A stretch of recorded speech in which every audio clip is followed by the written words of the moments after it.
tous, pour ceux que je n'ai pas encore rencontrés. Merci et bienvenue à la Bazoche Montpasson. Et voilà, sur l'invitation de CAUE, on va pouvoir parler un petit peu de notre cimetière, qui a été un sacré projet chez nous, avec beaucoup de discussions. Et voilà, donc je laisse peut-être la main à Carole. Merci Monsieur le maire de nous accueillir ce soir. Je ne sais pas si tout le monde connaît le CAUE, à peu près. Oui. Le CAUE, ça veut dire Conseil d'architecture, d'urbanisme et d'environnement. Et ce soir, on a pensé faire une réunion sur la thématique des cimetières, parce que c'est souvent une thématique pour laquelle on nous interroge. Il y a de nombreuses collectivités qui nous appellent, parce qu'on a une population qui vieillit en France. Aujourd'hui, c'est un sujet où on a besoin... On a besoin de trouver de la place ou d'avoir d'autres lieux par rapport à ce qui existait avant. Il y a encore des places et des chaises. Et après, on essaye aussi de faire des cimetières qui soient peut-être différents du cimetière traditionnel qu'on connaissait. Donc c'est pour ça qu'on s'est dit que ça pouvait être intéressant. On a choisi aussi la Bazoche Montpasson parce que à la Bazoche, du coup, Monsieur le maire, vous nous avez demandé une petite réflexion il y a 2 ans maintenant à peu près. On a démarré, nous on est arrivé 2022 avec Mathilde à peu près. Donc on a commencé avec la place. Et aussi avec Alice Steven, qui est aussi paysagiste et qui était à l'époque au CAE, qui est toujours sur Laval en tant que paysagiste. Et puis après, vous nous avez rappelé pour cette histoire de cimetière et puis un autre projet qui viendra peut-être dans le futur. Et du coup, aujourd'hui, vous êtes en train de réaliser, donc avec un maître d'œuvre, avec un paysagiste. Donc on s'est dit que c'était une bonne chose de venir dans votre commune où il y a déjà des aménagements et que c'était assez représentatif aussi pour la Mayenne. Donc on va... sur la slide, vous savez que le CAUE fait de l'information, de la sensibilisation, du conseil et de la formation. Et en fait, on s'adresse aussi bien aux collectivités, aux particuliers. Je rappelle juste aux particuliers parce que tout le monde ne le sait pas. On a un service gratuit pour les particuliers. Quand un particulier a un projet de maison ou de jardin, il peut recevoir un conseil de la part du CAUE. Donc pas sur place, pas chez lui, mais soit en EPCI, dans une communauté de communes, soit au CAUE, soit à la maison départementale de l'habitat. Avec Mathilde en paysage, c'est plutôt au CAUE à Laval, et avec Guillaume Payeur en architecture. Donc les gens viennent avec tous les éléments qui concernent leur projet et reçoient de la part de Mathilde ou de Guillaume un conseil, des petits croquis, etc. et une procédure s'ils cherchent déjà une procédure. Bon, les collectivités, on va le démontrer ce soir avec la Bazoche et le travail de Mathilde ou d'Alice qui a été fait sur votre commune, comment on travaille, et sensibiliser, c'est un autre exemple ce soir, par exemple par une réunion, ces rendez-vous du mardi qu'on a décidé avec l'équipe de faire une fois par mois, un soir, sur une thématique et dans une des communes de la Mayenne, donc toute l'année. Vous pouvez voir ça sur notre site, cae53.com.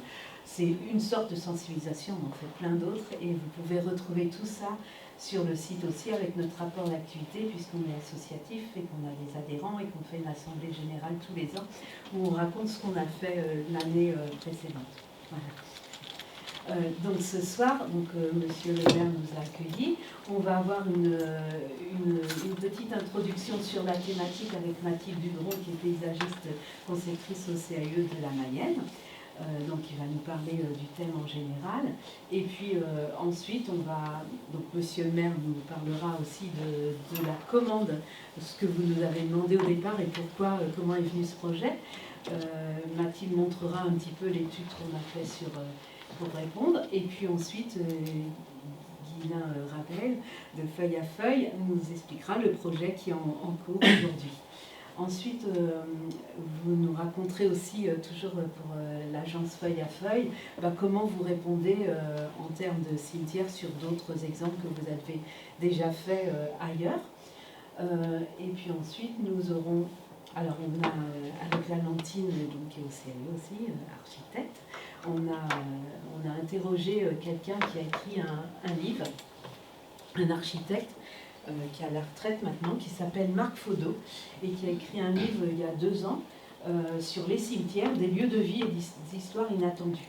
Donc on a 10-15 minutes où il nous raconte un peu des anecdotes ou des choses essentielles. Il s'est occupé des cimetières à Paris pendant longtemps, des grands cimetières, donc il y a plein de choses sur ce livre, sur les cimetières. Ensuite, nous aurons la vision du coup de l'agence Paul Arène, et des paysagistes qui travaillent chez lui aussi. Enfin, vous travaillez moins maintenant. Je travaille moins.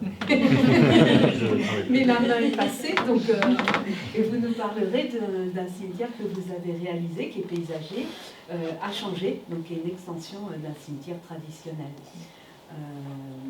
Voilà, et nous on sera très intéressés en tant que CAE parce que ce week-end, dans le cadre des Journées européennes du patrimoine, on doit faire un petit parcours pour la ville de Changé. Et entre autres, on va être au quartier de la Barberie, donc devant le cimetière. Et à un moment donné, on va le traverser, on voudra en parler pas trop mal. Donc avec Valentine, on va être très attentifs pour apprendre le maximum de choses. Et ensuite, on aura Mathilde Tellier. Donc Mathilde Tellier qui est paysagiste, mais pas concepteur, paysagiste, vous allez nous dire exactement, et qui travaille sur des tombes pour les particuliers du coup, et qui est vous êtes basé à Changé. Voilà, donc vous nous raconterez ça. Et puis en général, on clôture ces réunions avec un petit verre pour que vous puissiez continuer à parler d'une façon conviviale, etc. Et le premier mardi qu'on avait fait en 2022, c'était chez vous, monsieur le maire, Martinier, avec Paul Arène. Et du coup, il y a plein de souvenirs qui doivent revenir aussi, qu'on avait fait dans votre mairie sur la thématique des traversées. Voilà, je vais laisser la parole à Mathilde. Alors, on sait qu'il y a énormément de sujets au niveau des cimetières et principalement la plupart des rendez-vous que vous avez pu voir et des formations, etc., qu'on a pu avoir sur les cimetières, ça découle de l'arrêt des produits phytosanitaires. Alors oui, certes, depuis un moment déjà, on a des produits phytosanitaires qui sont arrêtés, les cimetières et les stades étaient les exceptions à la règle, elles ne le sont plus. Et puis du coup, ça a mis en exergue quelque chose qui était déjà présent, c'est la considération de mais qu'est-ce qu'on fait de tous ces cimetières en gravillon ? Est-ce qu'on les transforme ? Comment on les transforme ? Et puis du coup, ça donne des heures d'entretien assez extrêmes si jamais on les laisse en gravillon. Et du coup, ça a fait un peu la goutte d'eau qui a fait exploser cette thématique, déborder le vase. Et du coup, on est passé de Vincent Davio, nettoyeur de pierre tombale. Ça date de 2015 quand même, donc c'est pas si ancien, à quelque chose comme un cimetière vert à Niort. Et ça a mis en exergue, mais c'était déjà présent en fait, cette thématique des cimetières verts, c'est juste devenu urgent.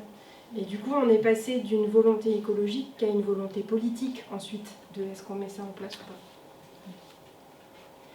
Voilà, donc si on regarde un peu l'évolution des cimetières, on va dire minéraux jusqu'à une nouvelle vision, en réalité, on pourrait presque mettre une diapo après. Alors, je ne l'ai pas mis parce que j'ai vu dans la diapo d'un intervenant qu'on va en parler, de justement est-ce que les cimetières ont toujours été minéraux.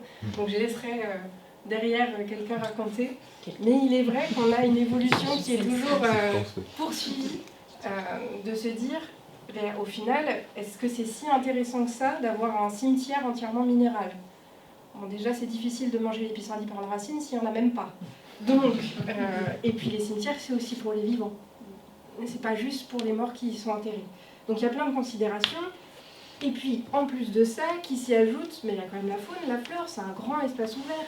C'est un grand espace public ouvert, un cimetière.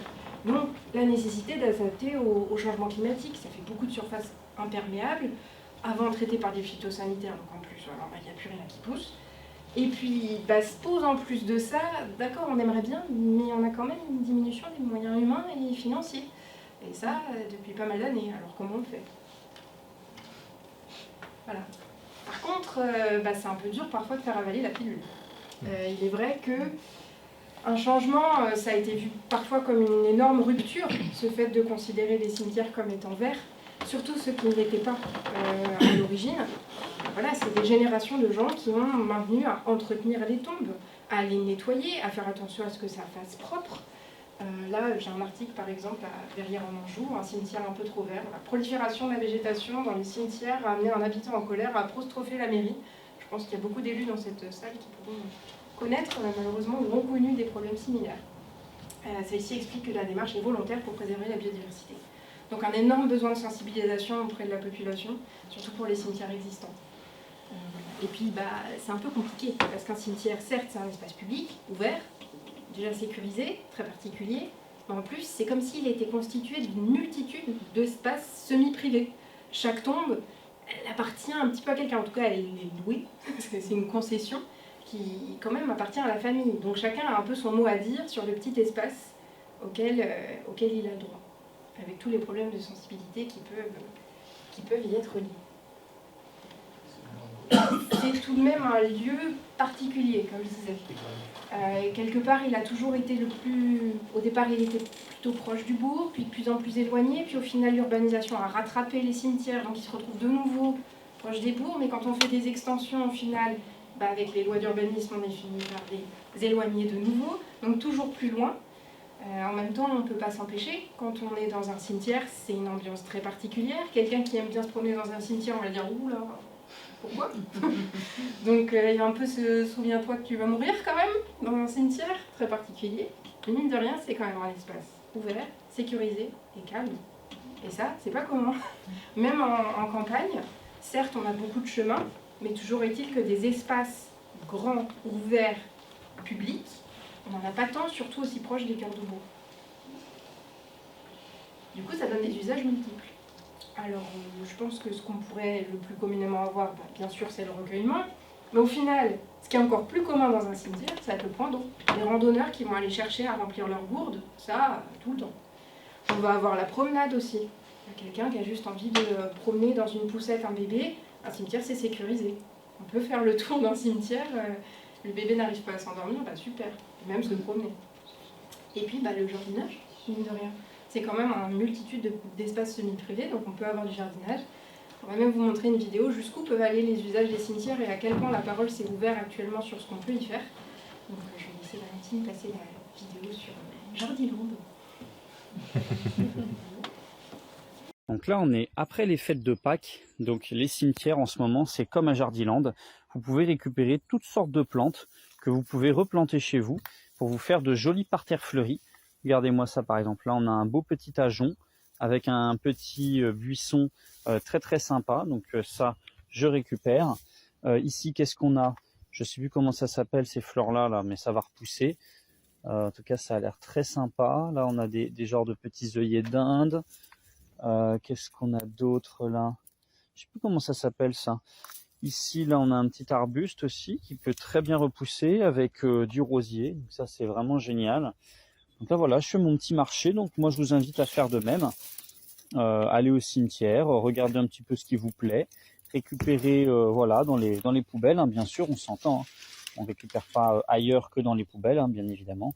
Regardez ça, une belle petite composition florale. Tout ça, ça va repousser. Hein. Regardez comme c'est beau. C'est trop trop bien. Moi, je vous invite vraiment à fouiller les poubelles et à éviter tout ce gaspillage. Chaque année, hein, les gens jettent toutes ces belles plantes qui vont repousser en réalité. Ça repousse. Donc, je vais vous montrer des exemples de cimetières dans d'autres pays et comment ils ont été conçus.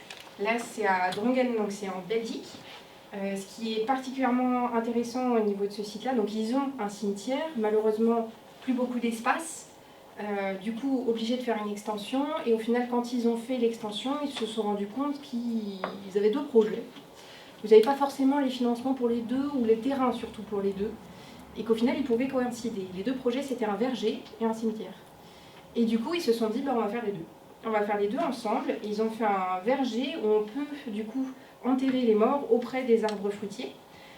Les pierres tombales sont interdites, aucun signe ne doit être présent, mais par contre on peut avoir un nichoir à oiseaux avec le nom de la personne dans l'arbre Et du coup, ça permet d'avoir une trace comme ça. Et on peut avoir des concessions aussi sur très peu de temps, si on a des cercueils qui sont biodégradables assez rapidement.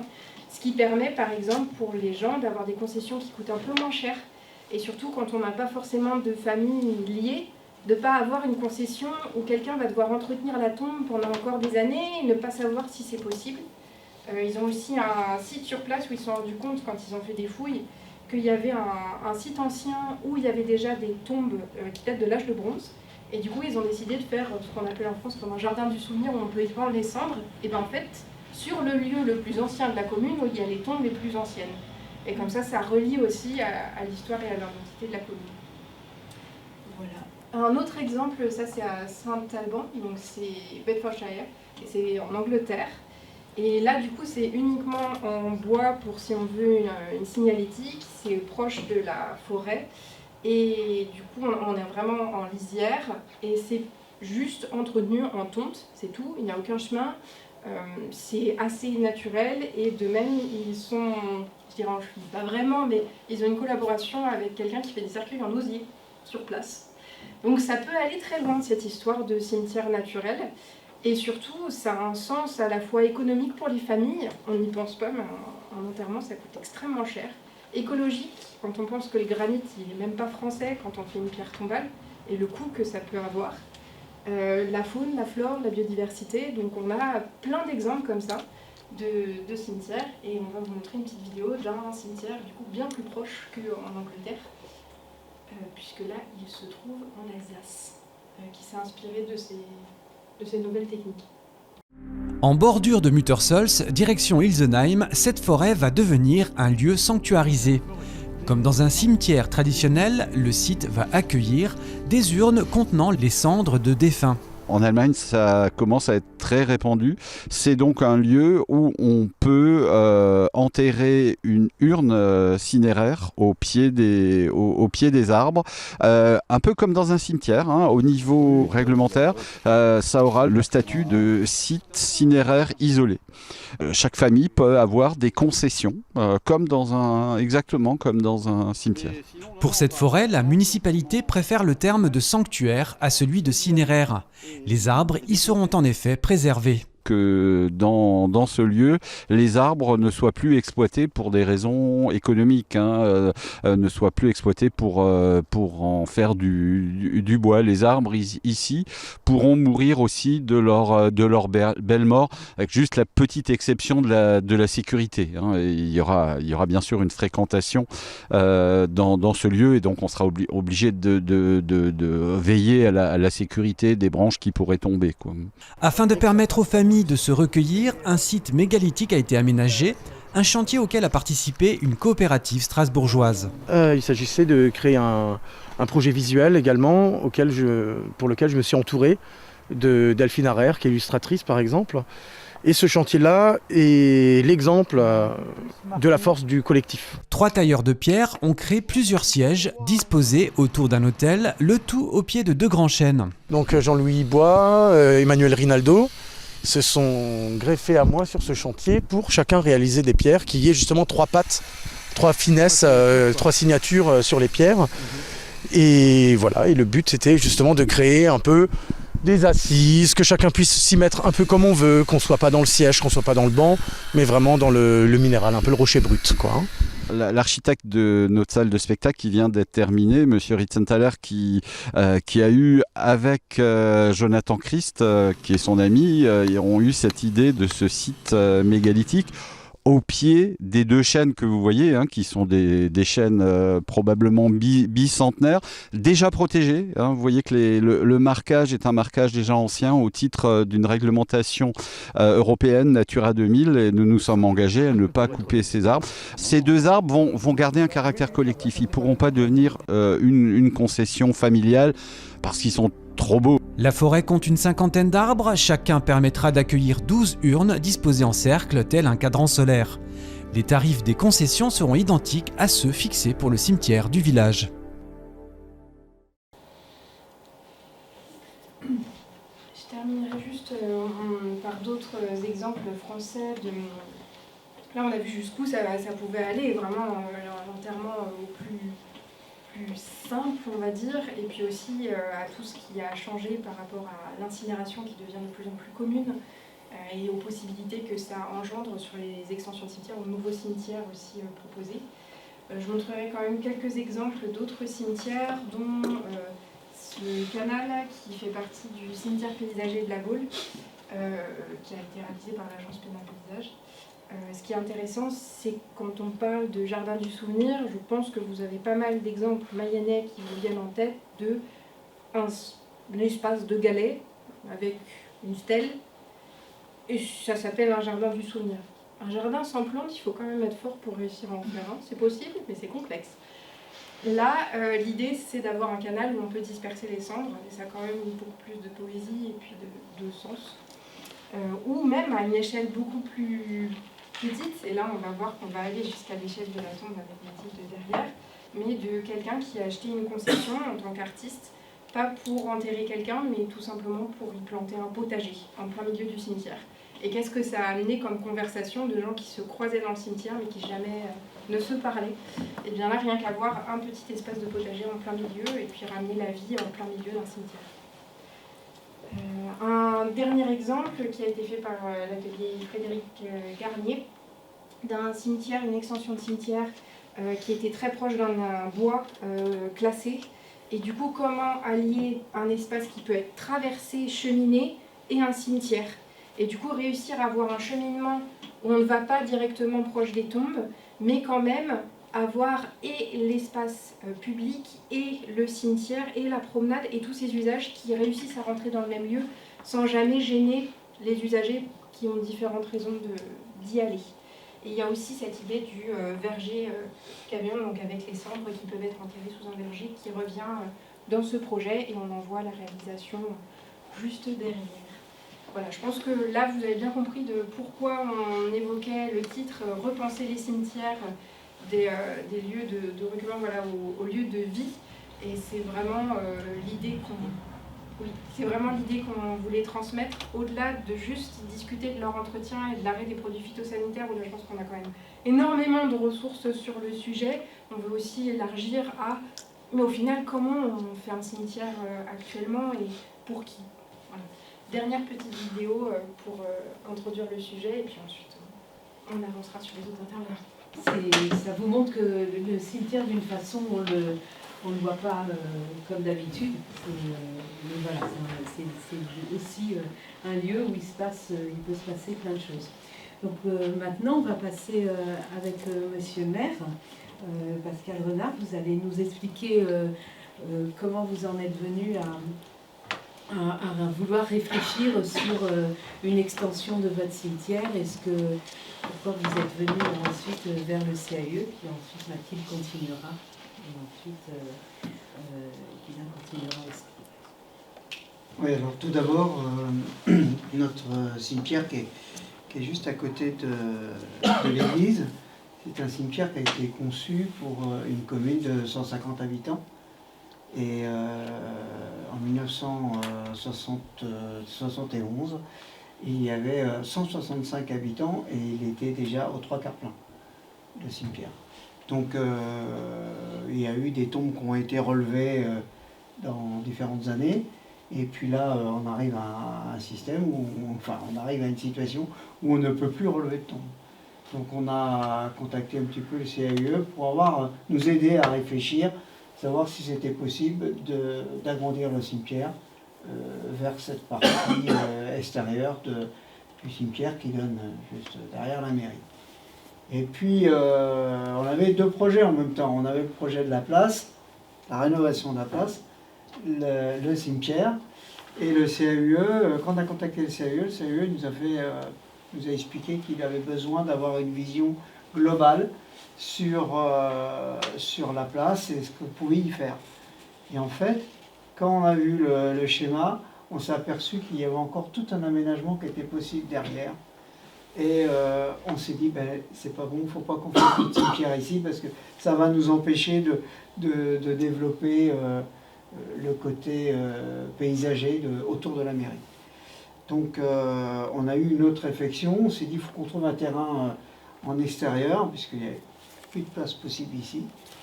Donc on a trouvé un terrain sous la route de Commer. On a fait des analyses de sol, puisque vous savez qu'il y a toutes les analyses de sol, et il s'est avéré que c'était possible là-bas, mais ici c'était pas possible, puisqu'on avait fait aussi des analyses ici. On s'est aperçu qu'ici c'était pas possible. Donc on a dit, bon voilà, on n'a pas le choix que de le faire dans le champ là-bas. Et du coup, le faire dans le champ, on a gardé l'idée de faire un cimetière paysager. Et c'est là qu'on a le CAU, on a contacté le CAU qui nous a fait une présentation d'un cimetière paysager. Et puis on s'est tourné vers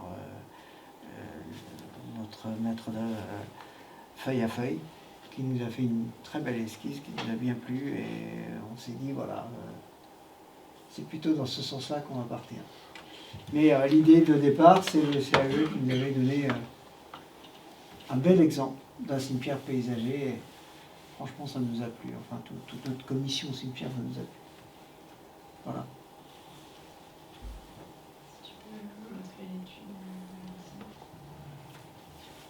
Je pense que vous m'avez déjà beaucoup entendu parler. Moi, j'ai vraiment hâte d'entendre les intervenants. Donc, je vais aller très rapidement. C'est juste pour vous montrer un petit peu déjà à quoi ça ressemble une étude du CAE et puis quelle était l'amorce quand on a eu cette commande qu'on a donnée. Moi, j'étais là au tout début, puis ensuite il y a eu Alice, mais je vais présenter. Voilà. On a toujours toute une partie contexte et situation. Je pense que là, on a déjà eu une bonne explication de où on se trouve. Donc je vais aller rapidement. Bien sûr, on reprend toujours au niveau historique comment s'est développé le bourg. Et puis voilà, là on a une carte plutôt de localisation et quel était le sujet exact de la commande qui nous avait été donnée, sachant que effectivement, pour se resituer, on se retrouve ici. Et du coup, le cimetière actuel il est là et le site qui avait été retenu c'était ici. Sachant qu'on avait déjà étudié effectivement si c'était possible un cimetière là. Et du coup, il va se poser toute la question de la connexion par rapport au bourg, il va se poser la question des vues, la question de l'entrée de bourg, bref, la question de la traversée de la rue.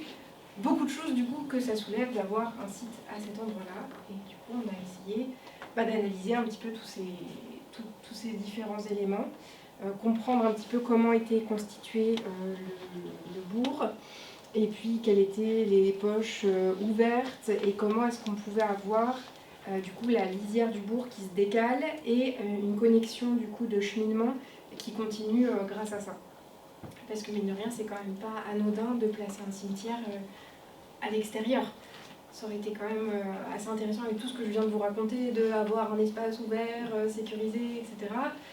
Oui, mais là, on avait peu d'opportunités en plein milieu du bourg. Donc, comment on le relie justement? Comment on fait en sorte que ce ne soit pas juste un cimetière complètement isolé? Donc voilà, ce que je vous raconte, avoir les différentes poches, avoir les circulations, pouvoir aussi pour les gens qui veulent se garer, utiliser les stationnements qui sont déjà présents pour ne pas avoir à faire trop de stationnement non plus quand on va voir le cimetière. Tous ces différentes conditions dans ce schéma-là pour montrer les enjeux. Et du coup, au global, voilà, la possibilité de créer une promenade entre les porches ouvertes de paysage et le trajet qui restait à définir du parcours. Alors ça, c'est un peu les schémas un peu barbare de paysagiste, mais en gros, c'est pour comprendre un petit peu les enjeux et essayer de voir sur le lieu comment on peut placer les différents usages et les choses auxquelles il fallait faire attention, sachant qu'on avait quand même de la pente qui était assez forte, mais des vues qui étaient intéressantes, un bel arbre qui était déjà sur site, l'accès qui était déjà un petit peu déterminé, et aussi la traversée quand même proche de l'entrée de bourg avec une voie qui est très droite mais juste après un rétrécissement. Comment on décale cette sensation de faut ralentir avant. Une canalisation qui était en plein milieu du terrain, donc comment est-ce qu'on la considère? Voilà, tous ces sujets-là, et puis la lisière quand même avec les habitations qui sont de l'autre côté, et un petit bâti qui était déjà présent sur site. Donc là, c'est une recherche, comment est-ce qu'on fait un cheminement dans un cimetière, comment on hiérarchise les cheminements, comment on fait avec le terrassement et la pente. Donc différentes recherches pour montrer comment ça pourrait fonctionner. Je pense que vous allez le voir changer aussi, comment on fonctionne avec la pente, puisque c'est dans un rayon, on aura un autre exemple. Voilà. Et puis bien sûr, on met toujours des références, on met toujours des exemples de comment ça pourrait fonctionner, pour ce qui est des murs, gravures, de pente, et aussi des exemples de végétalisation, particulièrement pour les espaces intertombes qui sont parfois compliqués à considéré. Voilà. L'idée quand même d'avoir un bâti qui était déjà présent et que c'est quand même intéressant d'avoir un espace fermé dans un cimetière, que ce soit à la fois pour tout ce qui est matériel, mais aussi de points d'arrêt, et comment on considère le jardin du souvenir. Voilà. D'autres exemples qu'on a voulu montrer de comment ça fonctionne, comment sensibiliser. On met toujours aussi quel a été le concepteur, montrer un petit peu quels autres exemples on pouvait avoir de cimetières paysagers. Voilà. L'idée, c'est que la commune puisse se projeter et d'avoir une meilleure idée à la fois de leur projet et du coup une aide à la décision qui est plus grande.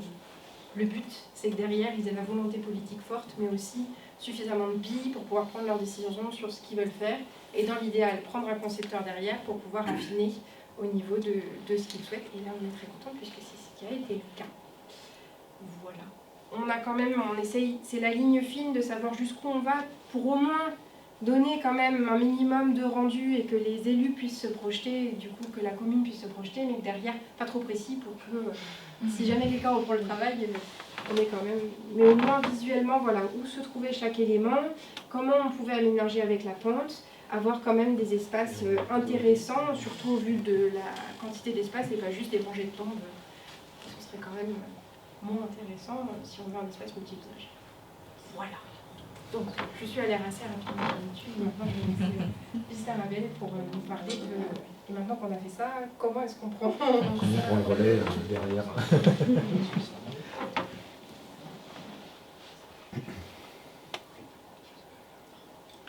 Donc bon, il va y avoir quelques redites aussi avec ce qui a été fait avant, mais c'est assez normal pour nous paysage concepteurs, parce que forcément on part d'un programme qui est défini et on travaille avec, de toute façon, c'est simplement. Juste me présenter rapidement, donc Justin Raveil, de l'agence Feuille à Feuille, aussi Sativa Paysage aussi maintenant, depuis 2025, suite au départ à la retraite de Dominique Kerr, qui était la gérante et la fondatrice de notre agence. Donc aujourd'hui on a une agence double, entre guillemets, donc avec l'agence Sativa du coup qui est à Vendôme et l'antenne Feuille à Feuille qui est plutôt localisée en Sarthe. Notre agence a une expérience aussi sur différents aménagements de cimetières, notre référence en fin de présentation, ce qui nous amène aussi à continuer le projet dans ces thématiques-là. Et aussi, on a un volet qui est dans nos autres missions, on est aussi jury régional Pays de la Loire des milieux fleuris, ce qui nous permet aussi de rencontrer aussi les problématiques qui sont abordées sur les cimetières depuis déjà quelques années. Voilà. Je reprends sur l'historique de la commande, comment programme les orientations, en reprenant forcément les éléments du CAUE en amont pour comprendre le programme, comment il a été perçu et comment on s'insère dans cette partie-là. Donc ça s'opère avec différents points. Donc, le premier point qui est pour nous, c'est de travailler l'amont, c'est-à-dire la partie haute de la parcelle, parce que comme ça a été expliqué, la parcelle est en pente. Donc pour créer l'espace pour se recueillir, terrasser et contempler. Deuxième partie sur la question d'aménagement de l'eau, donc qui dit pente dit aussi comment on gère l'eau, sachant que l'étude géotechnique qui avait été faite en amont révélait qu'il y avait une nappe souterraine, ce qui forcément avait un impact sur comment on place les concessions pour la suite. Enfin, aménager un espace d'accueil, donc notamment avec la question du parking. Donc, même si on s'inscrit dans un circuit piétonnier à l'échelle du bourg, en lien avec le plan d'eau, on sert forcément à favoriser les déplacements d'eau, les espaces de promenade. Il y a aussi la question du parking qui se pose dans les territoires ruraux, parce qu'on utilise énormément la voiture. Et justement, sur le traitement des limites, on voit très bien que sur la partie nord, il y avait une problématique qui se posait avec tantôt les habitations, les hangars qui étaient présents. Donc comment on absorbe ça en gardant ce cadre rural qui est spécifique à cette parcelle. Et après aussi sur l'ouverture sur les champs, donc qui sont des ouvertures visuelles qui accompagnent au final les aménagements du cimetière. On s'inspire également des petits schémas qui étaient présentés aussi dans l'étude du CAUE, qui était sur différentes thématiques, sur la courbe et l'anneau, sur le carré d'intimité, donc qui sont différentes thématiques qui peuvent être absorbées, qu'on va retravailler derrière sur la mission, sur les esquisses, comme M. le maire parlait tout à l'heure, c'est que les esquisses aussi vont arriver à un moment pour nourrir cet espace de débat, donc on va échanger autour du projet. Je reviens un peu sur les contraintes du site géotechnique. Donc comme on voit ici, il y a une ligne rouge qui est présente et qui coupe un peu le terrain en deux. Donc au-dessus de cette ligne rouge, c'est l'espace où on peut avoir les concessions. Parce que voilà, vu que la nappe remonte au niveau 120 altimétrique, il fallait qu'on ait des hauteurs de concession qui soient suffisamment hautes pour permettre l'enterrement sans mettre les corps à l'eau. Donc c'est ce qui explique les petits schémas qu'on a à droite, justement, où on était à mesurer quelle hauteur on a besoin. Et une autre dimension aussi qu'on tenait à prendre en compte dans cette partie de projet, c'est plutôt le schéma à droite, donc c'est pas très lisible sur la projection, mais l'idée c'est de travailler les arrières des tombes, parce qu'on a toujours cette notion d'alignement, on va venir resserrer les choses, on était dans des cimetières qui étaient vraiment très rationnels, il fallait optimiser l'espace. Là, la question se posait de l'ouverture, c'est-à-dire derrière ces rangées, c'est d'avoir suffisamment de place pour pouvoir installer des arbres. On a toujours la problématique de l'arbre, comment on l'insère dans ces sites-là, sans que ça vienne gêner les concessions, et en même temps en facilitant les questions d'entretien. Parce qu'aujourd'hui, la question d'entretien, le désherbage, etc. Donc là, on travaille sur un espace qui soit engazonné au maximum pour faciliter les passages d'entretien, donc en limitant à quelques passages de tondeuse et en gardant le cadre le plus naturel possible. Suite à cela, toujours en complément pour mettre en route le travail d'esquisse et de projet, c'est d'alimenter tout cela avec les références de projet de nos agences, parce que comme je le disais, on a travaillé sur différents cimetières depuis quelques années, et on met un petit panel de photographies à ce moment-là pour expliquer quels sont les différents éléments qui composent le projet de cimetière, que ce soit l'espace de jardin de souvenirs ou de dépose des urnes. Et aussi les questions des abris, un espace pour abriter le monde, un espace de rencontre, d'accueil, qui ouvre aussi sur l'espace.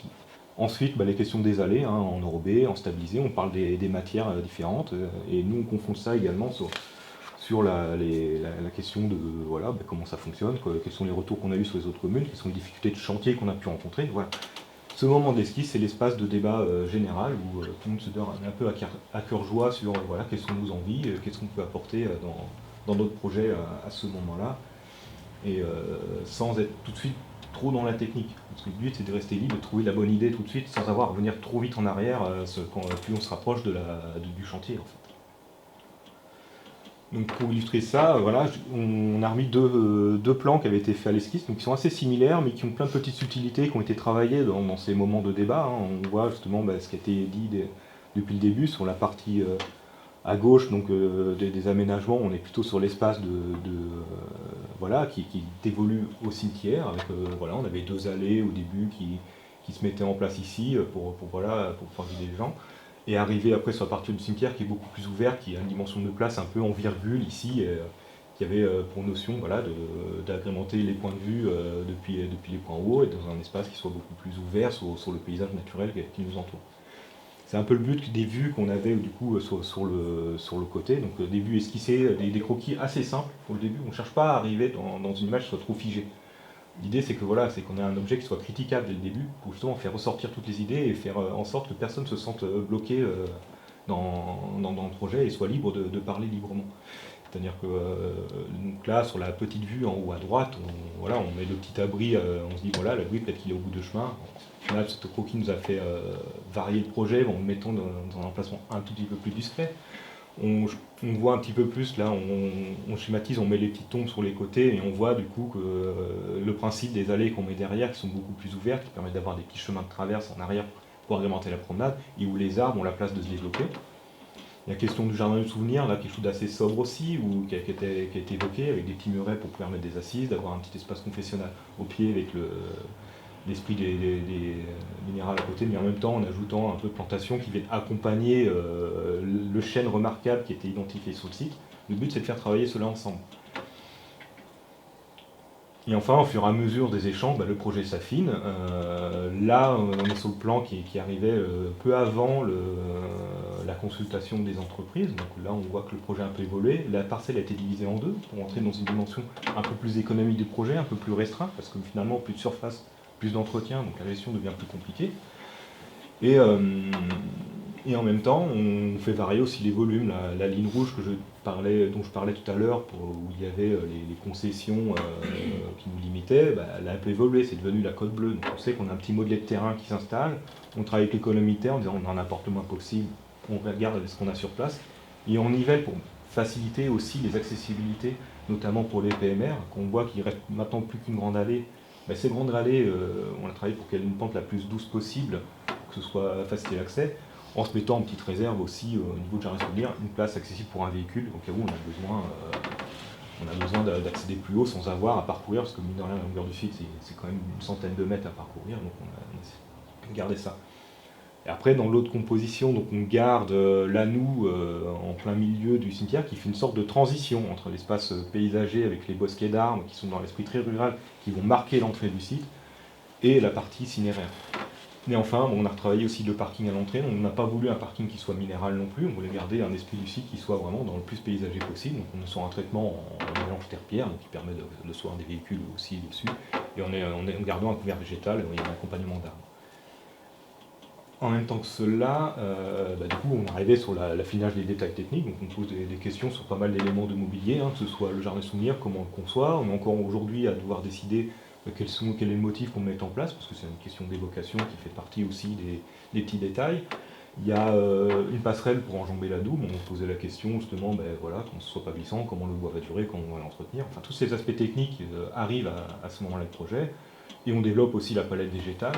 On a essayé de sortir de l'esprit très traditionnel des plantations qu'on a sur les cimetières anciens, qui sont très basés sur des conifères ou des arbres persistants. Et là, on a voulu apporter une palette qui soit d'un côté rustique, rural, et à côté, on amène un peu de couleur également, parce que le but c'est d'avoir aussi un espace paysager qui égale la promenade, qui égale l'œil, et qui ne fait pas penser à un cimetière, mais qui nous rapproche plus de l'esprit du parc paysager. Et enfin, après, on travaille sur les bosquets pour faire des ensembles d'arbres aussi, pour accompagner aussi la biodiversité, et pour avoir des espaces de refuge pour la faune également.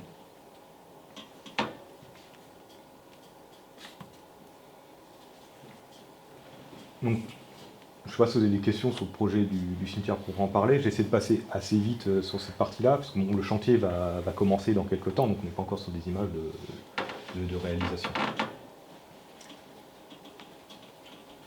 Voilà, pour compléter un peu sur l'histoire des cimetières de manière générale, donc c'est vrai qu'aujourd'hui on est passé à un nouveau cap, un peu comme a été évoqué au tout début sur le phénomène d'urgence suite à l'arrêt des produits phytosanitaires. On a trouvé intéressant de rappeler en final que c'est quoi l'histoire des cimetières en France. Et ce cimetière est particulièrement marqué par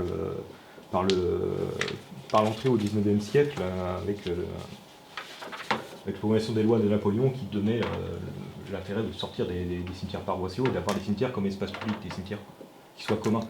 Et se poser la question d'entretien de leur intérêt paysager également, qui sautait en dehors des villes. Donc il y avait encore une dimension de parc à ce moment-là. J'ai mis volontairement ces images du Père Lachaise qui remontent un peu des images quelques décennies après la promulgation de cette loi, qui donne cet aspect un peu romantique en fait sur les plantations que pouvait avoir ce cimetière. Et on se rend compte qu'au final ils n'étaient pas tout de suite minéraux.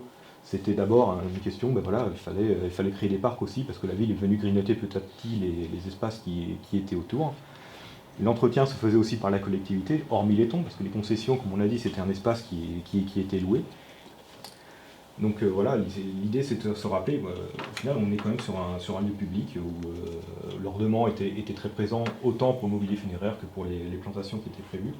Et toujours après, la présence des adventistes, elles étaient présentes déjà à cette époque-là également. Et ça témoignait aussi des usages, que ce soit qu'on voit que les adventistes sont en place et que l'espace est moins entretenu qu'un endroit, parce que pourquoi il est peut-être moins fréquenté, enfin tous ces éléments-là se rencontrent à ce moment précis. Et venu après une période entre deux guerres où là on a commencé à rationaliser en fait les cimetières, ce qui nous amenait un petit glissement vers les cimetières qu'on rencontrait juste avant l'arrêt des produits phyto, où l'alignement était plus fort, il y a l'impact aussi des guerres, où justement on a eu besoin d'espaces qui soient beaucoup plus volumineux, où il fallait ranger les tombes assez vite, de façon très rationnelle.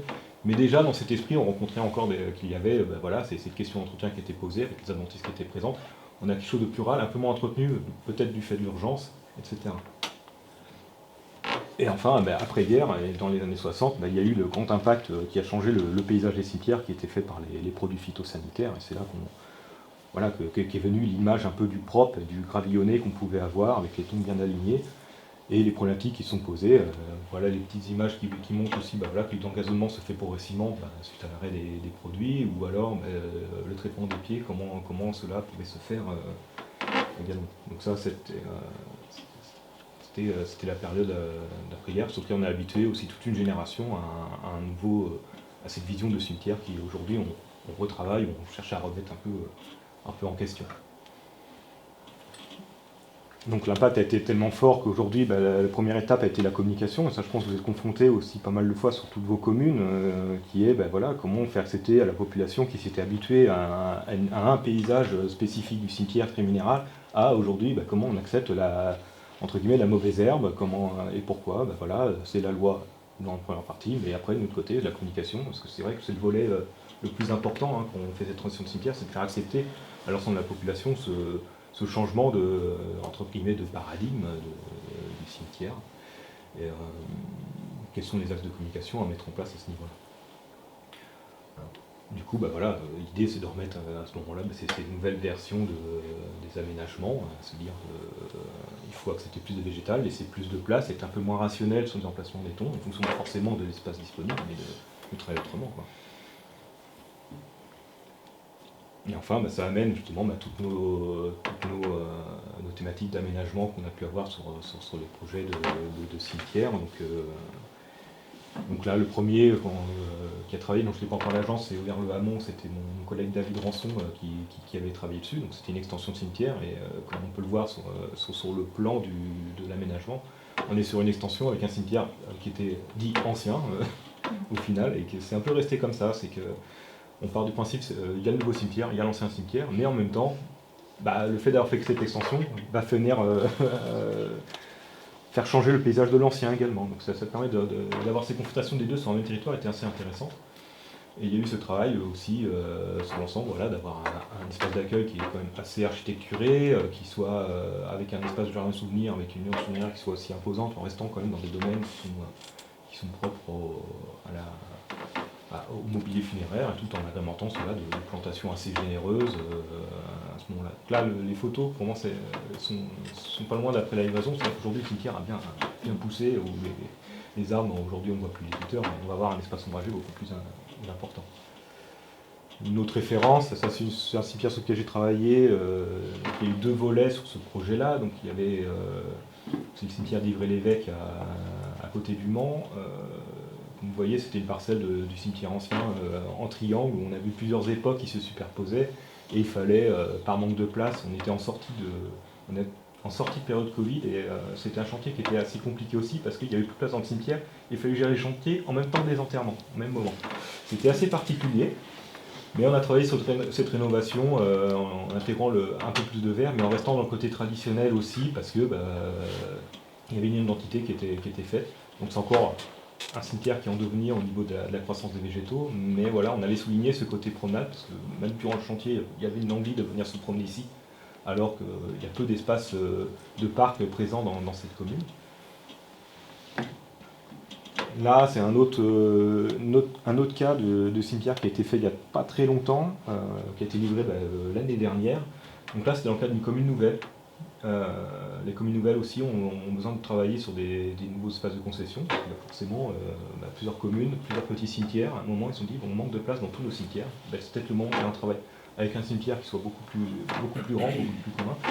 Et du coup, ça a été l'opportunité pour eux de faire cela sur une grande parcelle, et d'avoir justement beaucoup plus de générosité dans l'espace, et d'entrer plus dans la dimension de parc qui devient intéressante, parce qu'aujourd'hui, le cimetière, c'est un espace pour les vivants. Il faut le penser comme un parc, et un peu moins comme un espace de réservé pour les défunts. Et enfin, là, c'était le cas d'un cimetière paysager qui était vieillissant et qui a été rénové. On a aussi ce cas-là, donc on avait une parcelle qui était quand même assez atypique, assez complexe aussi, comme vous voyez dans la forme sur le plan, dans la petite vue aérienne, où les concessions venaient s'entrechoquer, entre guillemets, et où les allées étaient tantôt larges, tantôt fines, etc. Donc l'idée, ça a été de retravailler déjà le principe des allées principales, parce qu'il y avait un problème aussi en lien avec l'eau. Il fallait traiter, on a au niveau du sol du kaolin en profondeur qui fait une grosse rétention d'eau, donc il fallait traiter l'infiltration sur ce concept-là, donc il fallait paysager un peu plus et sortir de l'avant où il y avait quand même pas mal de gravillons également. Merci beaucoup. Je ne sais pas si vous avez des questions maintenant ou si on continue. Du coup, pour parler de Marc Faudot, on va, juste avant de passer la petite vidéo, on va vous lire de son livre, l'avant-propos. On s'est dit que ça donnait le ton quand même de cette thématique cimetière. Combien de fois le paisible Tafophile entend-il la remarque suivante: comment peux-tu aimer les cimetières? Tu es morbide, toi. Aimer les cimetières, l'expression paraît incongrue. Nous savons bien que nous sommes mortels, mais nous ne voulons plus voir ce qui nous le rappellerait. Depuis 3/4 de siècle, la mort se cache. La plupart d'entre nous ne verront que 2 à 3 morts dans leur vie, et encore brièvement. L'époque, plusieurs fois millénaire, où l'on mourait chez soi, entouré des siens, de ses amis et des voisins, est disparue.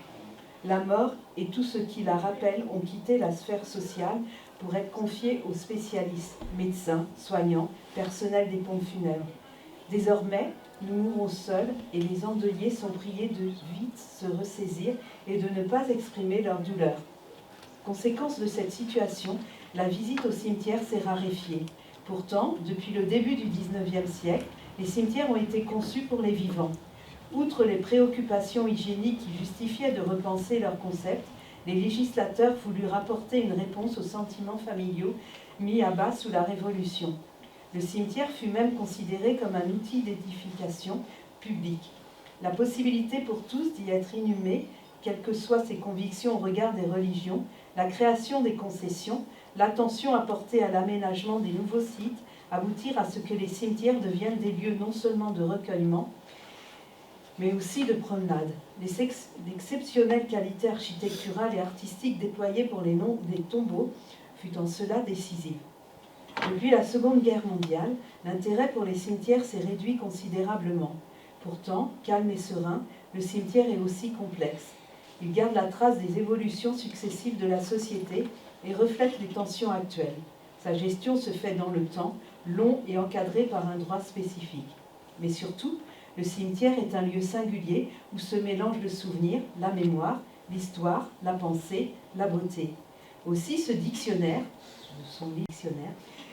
essaie-t-il de révéler et de partager les nombreuses facettes de ces lieux de mémoire. Le cimetière est un lien entre le passé et les vivants.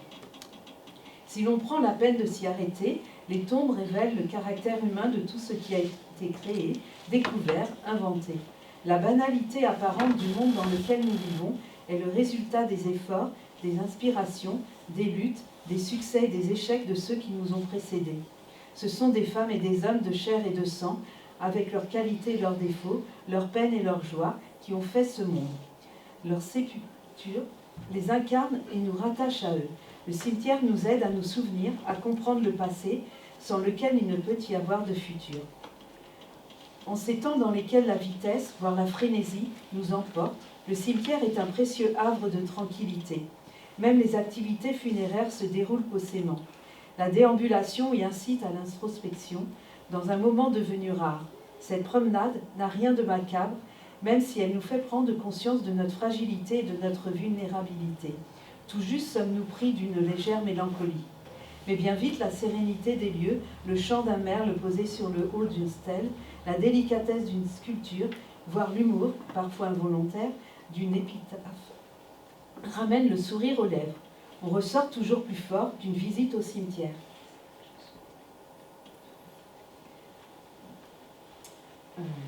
Certains sont à juste titre qualifiés de musées à ciel ouvert, mais quasiment chaque cimetière recèle au moins une tombe artistiquement intéressante pour le promeneur. Ce dernier remarquera par ailleurs que la vie végétale et la vie animale trouvent en ces lieux des conditions favorables à leur développement, phénomène qui s'est amplifié depuis le début de ce siècle par l'usage de techniques d'entretien respectueuses de la nature. Le cimetière est aussi un lieu de travail. Parce qu'elle touche à la mort, les professions du funéraire sont méconnues, parfois même mal perçues. Pourtant, des milliers de femmes et d'hommes exercent des métiers difficiles et indispensables avec de remarquables qualités de dignité et d'empathie. La révolution des cimetières au XIXe siècle s'est aussi traduite par la création d'un droit funéraire spécifique destiné à protéger les défunts et leurs familles, mais aussi à permettre aux communes d'inhumer les morts sur le long terme. Voilà, ce corpus juridique est peu connu et parfois mal perçu par les familles. Voilà, et c'est ce qu'on voit un petit peu dans ce livre, mais quand on l'a interrogé avec Valentine, il nous a, dans son discours, il synthétise un peu l'ambiance qu'on retrouve dans ce bouquin, où il y a plein de renseignements aussi quand on veut des renseignements. C'est par ordre alphabétique, et on va voir la vidéo, ça va être plus parlant.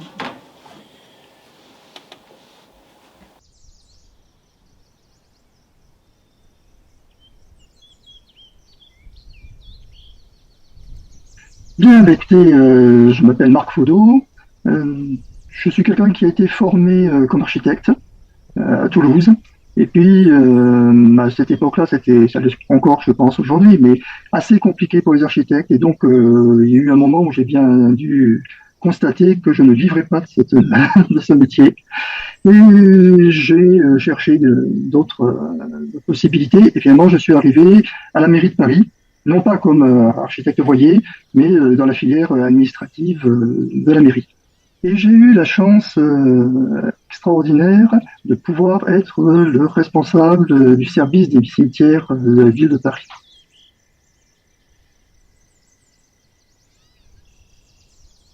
Alors les cimetières, c'est un sujet qui m'intéressait depuis très longtemps. En fait, quand j'étais étudiant, pour aller d'un endroit donné, le plus pratique c'était de passer par le cimetière.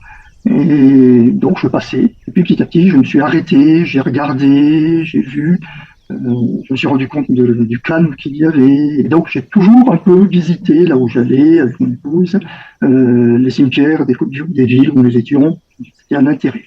Et puis là j'avais la chance extraordinaire de voir l'autre côté, c'est-à-dire les gens qui y travaillent. Qu'est-ce qui se passe dans les cimetières?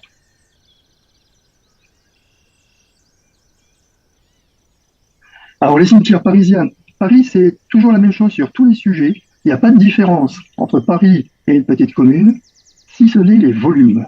C'est toujours la question des volumes qui amène Paris à être distinct des autres villes. Donc le service des cimetières de la ville de Paris, il couvre 20 cimetières. Sur ces 20 cimetières, il y en a d'ailleurs 6 qui ne sont pas sur la ville de Paris même, mais sur des communes en côté de Paris. Donc 20 cimetières, ce qui est déjà quand même un chiffre important. Ça correspond à 420 hectares. L'équipe des cimetières globale, c'est un peu plus de 500 agents.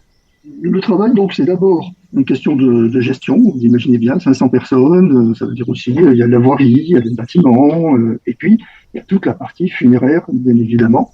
Donc, il faut gérer tout ça. Il faut essayer de mettre en cohérence ce qui se passe dans les différents cimetières. Pour moi, c'était un des sujets importants. C'est que ce qui se passait dans le cimetière parisien de Pantin et celui qui se passait dans le cimetière parisien de Bagneux, par exemple, soit cohérent et pas des choses différentes que l'on va faire. Donc, il y avait cette notion-là qui était une notion importante. C'est aussi s'adapter au fil, mais vous avez abordé le sujet, mais c'est s'adapter aux nouvelles idées, qu'est-ce que l'on fait, comment on règle un certain nombre de choses, comment le cimetière peut-il évoluer. C'est aussi d'inventer un petit peu. Un sujet, par exemple, que j'avais beaucoup aimé, ça avait commencé quand j'étais arrivé, et ça s'est bien développé après, c'est de créer des columbariums verts. Donc des columbariums qui sont recouverts de verdure dans un certain nombre de ces cimetières.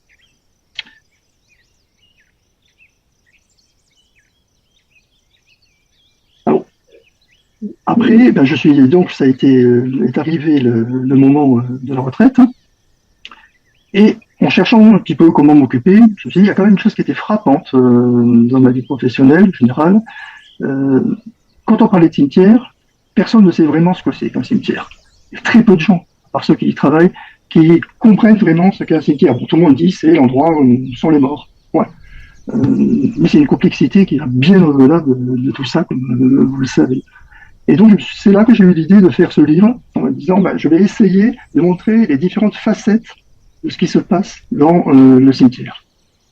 Et comme ces facettes sont très différentes les unes des autres, c'était difficile de le faire sous forme vraiment de linéaire. Donc le plus simple, c'était de prendre la forme du dictionnaire, parce que ça me permettait tout simplement que ces deux thématiques qui n'ont rien à voir l'une avec l'autre passer par simplement les lettres du dictionnaire. Voilà. Puis ça avait aussi un petit peu quand même dans ma réflexion, c'était un petit moyen aussi de rendre,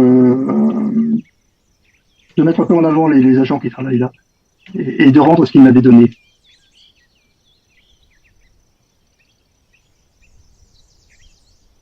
Tout d'abord, en gros, depuis quand même à peu près 75 ans, il y a eu la bascule principale qui est que la mort n'a plus été l'affaire de la société.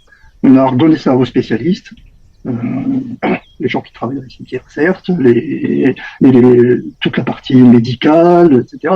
Du coup, il y a une césure qui s'est faite, que l'impact religieux, en tout cas dans notre société,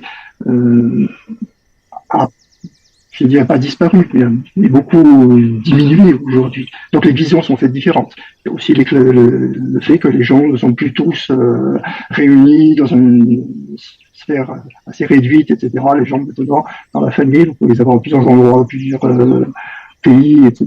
Donc la notion du lieu où se trouvent les restes de la famille a également été très diminuée. À la fin du XXe siècle, c'est le déploiement. Donc on n'avait plus quasiment que des inhumations. On a eu l'incinération qui est arrivée. Et l'incinération, c'est très important puisque l'incinération va être dans pas si longtemps le mode principal après la mort. Que ça a demandé aussi d'imaginer des choses qui n'existaient pas avant, sur les columbariums, toutes les réflexions qui étaient nécessaires. Alors, elle avait commencé parce que le premier crématorium date quand même d'il y a longtemps. Il y avait très peu de personnes qui choisissaient ce mode. Aujourd'hui, il faut répondre à ces attentes. Et puis, il y a maintenant les questions qui se posent sur, effectivement, et si on faisait, si on enlevait toutes les tombes, si on passait à d'autres moyens, la dispersion systématique. Voilà, c'est un petit peu les sujets que j'ai vus évoluer petit à petit.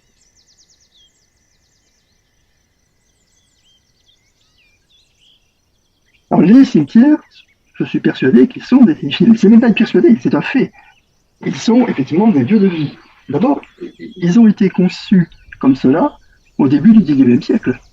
Dans la révolution qu'a été le cimetière au début du XIXe siècle, le cimetière était ouvert et il devient un lieu pour les vivants.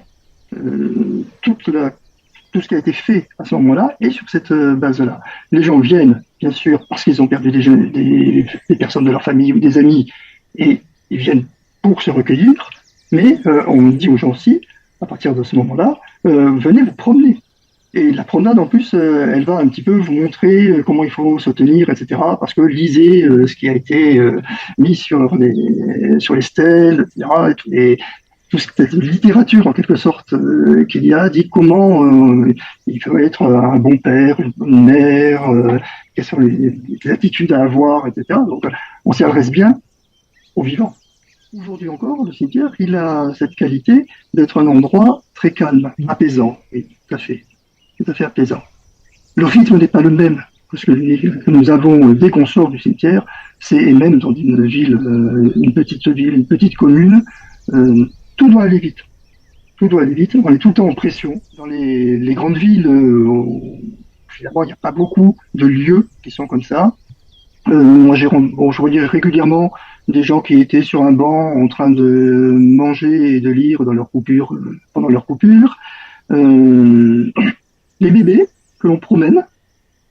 Et mon petit-fils, il a eu le droit, sa mère, quand il était tout petit, l'a mené parce que l'endroit le plus proche, qui était calme, tranquille, pas de voiture, c'était le cimetière.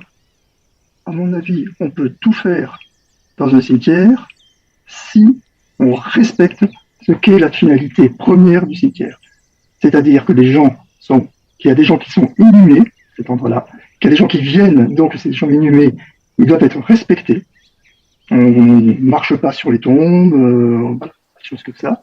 Et il vient dans le cimetière des gens qui sont, peut-être depuis très longtemps pour certains, mais des gens qui ont perdu quelqu'un de leur famille et qui viennent là pour se recueillir devant leur famille.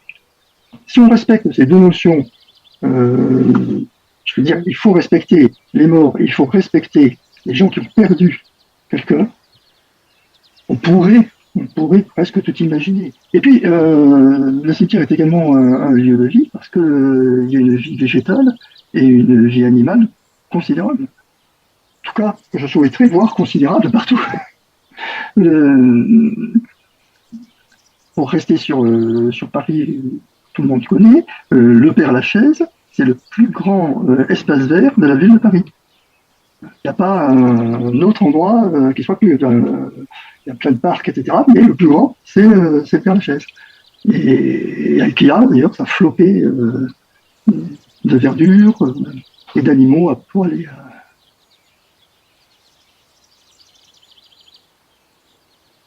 le responsable du cimetière parisien de Pantin m'appelle et qui me dit, voilà, on a une demande d'un couple qui a perdu son enfant, c'était un jeune homme d'une vingtaine d'années, dans un accident.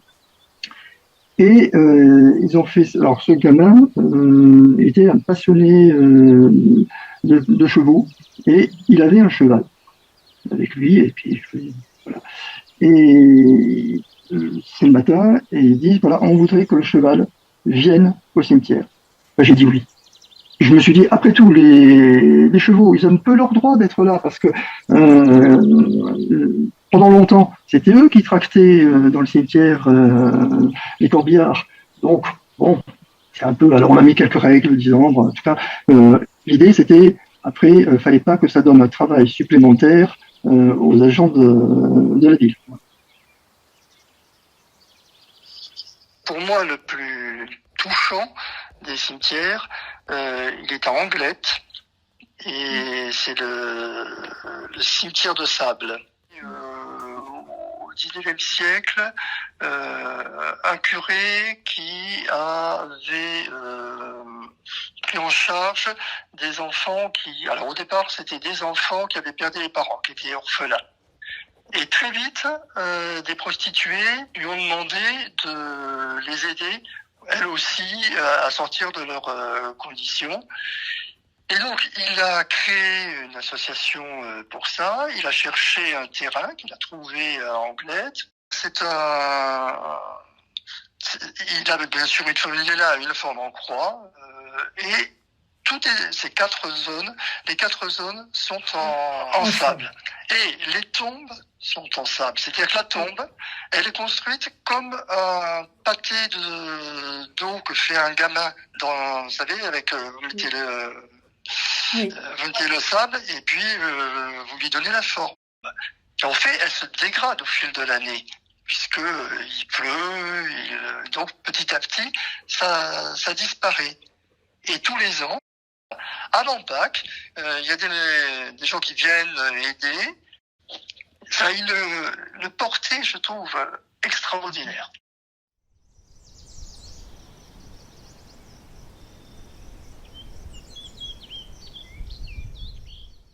Si ça vous intéresse, vous pouvez acheter le livre et puis le lire. Je peux vous le passer comme ça aussi, si vous avez envie de regarder. Mais on va quand même passer à une autre présentation avec le cimetière de Changé et une vision aussi de paysagiste concepteur, donc avec Anne-Sophie Mallory et puis Paul Arène. Alors, hop, je vais me mettre là-bas. C'est plus simple pour me rapprocher de mon contact. Sachant qu'on a la chance, effectivement, en Mayenne, d'avoir déjà une extension, un cimetière qui a été réalisé il y a un petit moment, et du coup, oui, tout à fait. Alors, du coup, merci déjà pour votre invitation, et puis de cette foisonnante réflexion là qu'on peut avoir autour du cimetière. Alors moi, j'avoue que je ne suis pas une spécialiste du cimetière. Ce cimetière qu'on va vous présenter, c'est effectivement un projet de l'atelier Paul Arène que je présente aujourd'hui.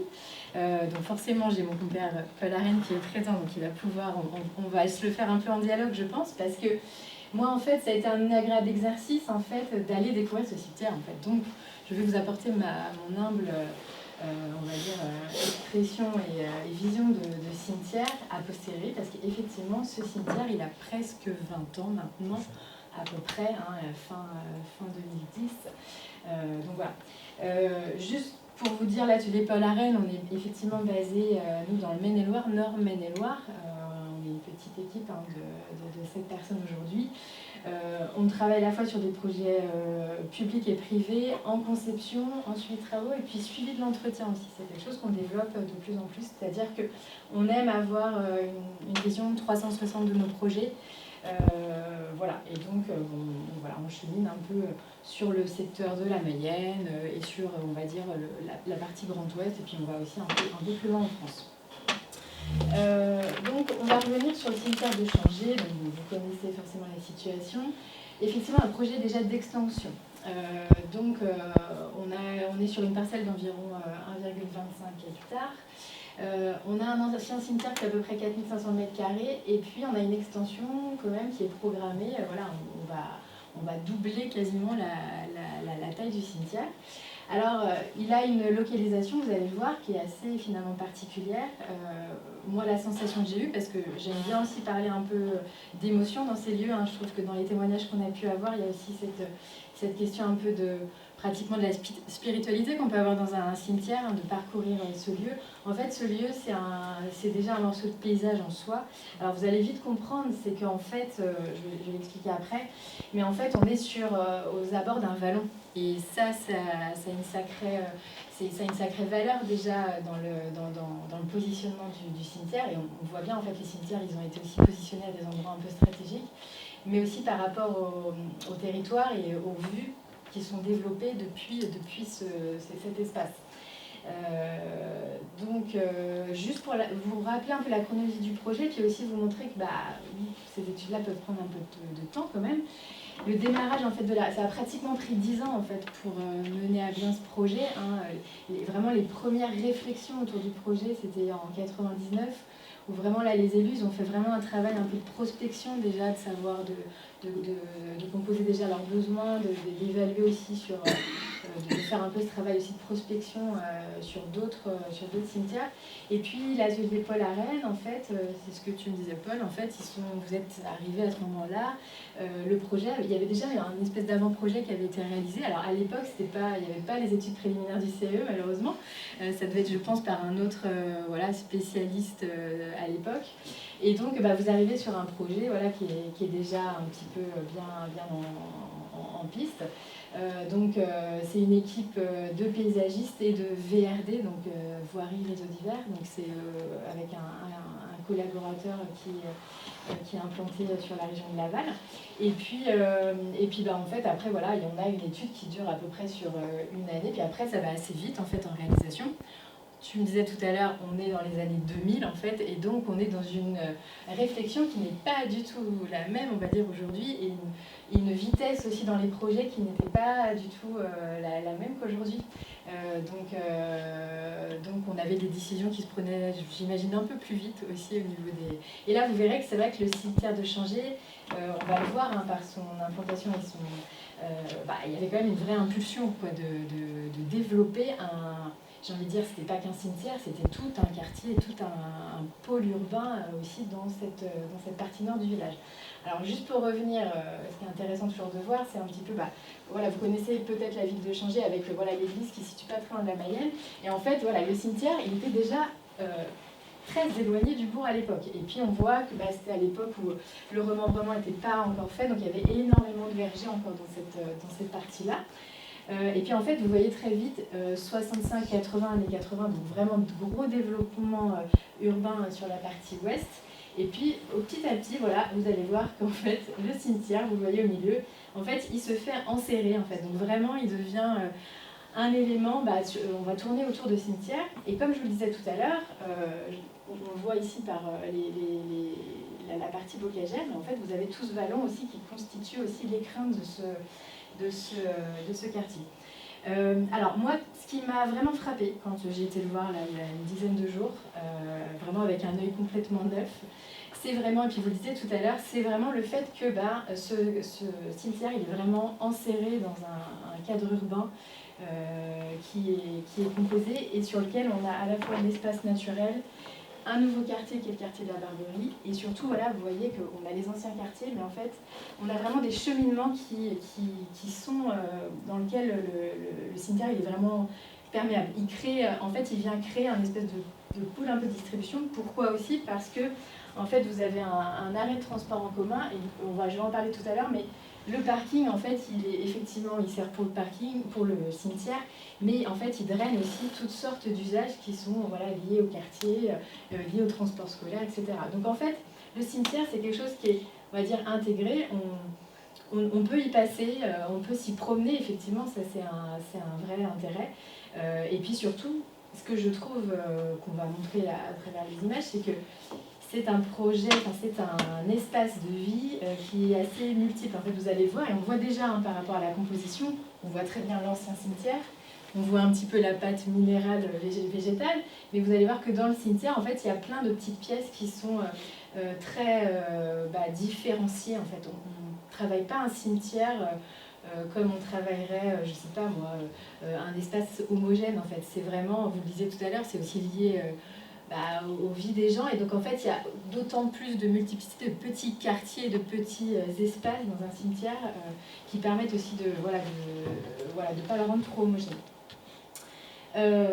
Donc son organisation spatiale assez simple, l'ancien cimetière, le parking, et le parking c'est déjà en soi une première approche dans ce cimetière. Le nouveau cimetière, donc, qui est la première tranche qui a été réalisée. Et en fait, dans l'étude, il reste encore finalement une deuxième tranche, future tranche, je ne sais pas quand, qui n'est pas encore réalisée aujourd'hui, mais qui participe aussi à créer l'ensemble.